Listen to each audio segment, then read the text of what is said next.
This man was there, stained suitcase in hand, toes pointed out to cool his bare heels. Once we got past the shrubbery and sand, he spoke. Just keep driving, he said. Whatever happens, don't stop and don't look back.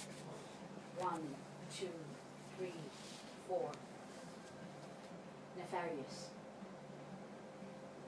Next to where the river snakes furthest from its own source, he finds them gathering coxcomb, a flurry of pink in the autumn air. He has been a resurrection fern clinging half dead to the periphery of their commonplace. Thrice he appears, and as such leaves them safe, so they know him for their verdant father, not apart from the familiarity of a gathered flower, the certainty of a serpent sibilant in the tall grass. Where else?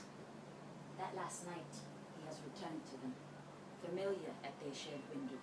Of course they let him in, these two who are not yet more than sap and promise. The morning is a different matter. There is no ceremony of breast and milk, bowl and flattened corn, just sound, remarkable in its absence. To this day, no one can recant what had passed before that morning began. How else to say? A mother went at night to bed and awoke to find her children gone.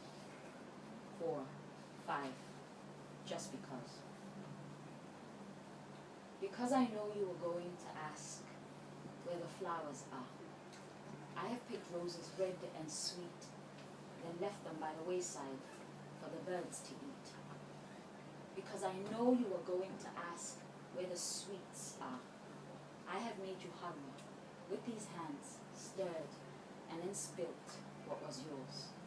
Because I know you are going to ask where I am.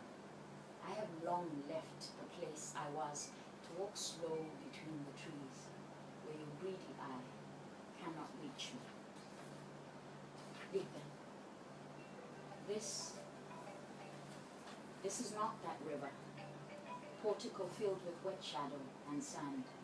This is deciduous memory, and it grates against whatever remains, whatever reasons, designs we have concealed. Each day concedes that there is nothing, not one thing left to take away from here. Yet we make work of shredding everything, and our hands, clutching at round river rocks, tell us that some things stay rooted as ginkgo on the bank, while others erode into the current. Come tomorrow, you will not know why you cannot forget dogmata or fairy tale, or from adult memory erase the giver of this drink, whose fluorescent face turned your tactile midnight form to foam and that loud morning light. Dreams are evil, and I prefer nightmares. They show you what goes on in here reflects what goes on out there.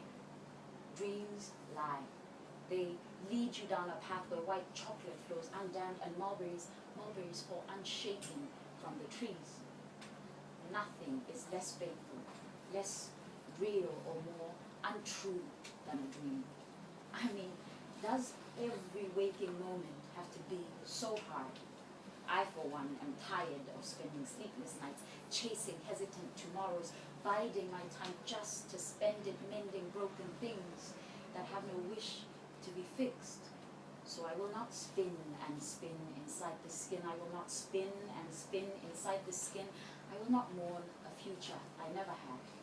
I refuse to bleed myself for an almost reality rooted in the distant echoes, chanting, I know I can, because I know I can. Be the girl I am right now.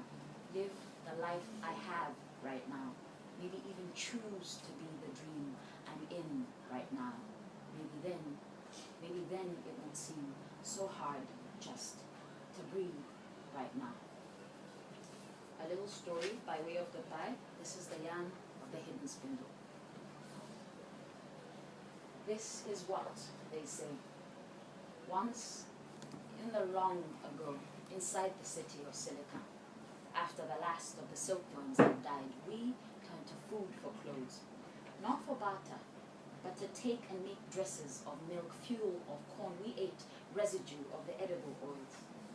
We had depleted ourselves and could no longer sustain emotion without an act. All day, caramel-colored cane hands pulled corn out of fields. And at night, without a tree in sight, the heavens would fall. Until morning, we lay blanketed in life's peculiar fumes.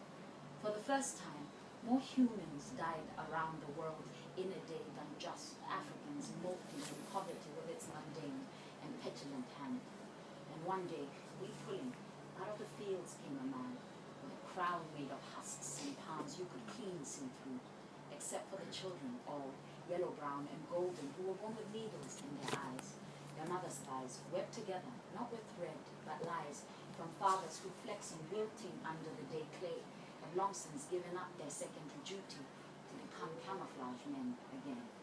You see, they told their blind sons and daughters, who could not carry more than one title, more than one name, and so they chose they who had a choice to be only men.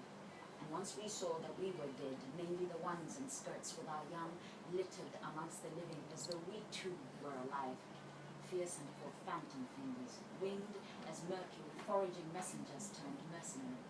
Without a witness in sight, silica had shattered, and those who looked beyond that wounded city's shattered eyes say they saw a mountain of spindles, cobweb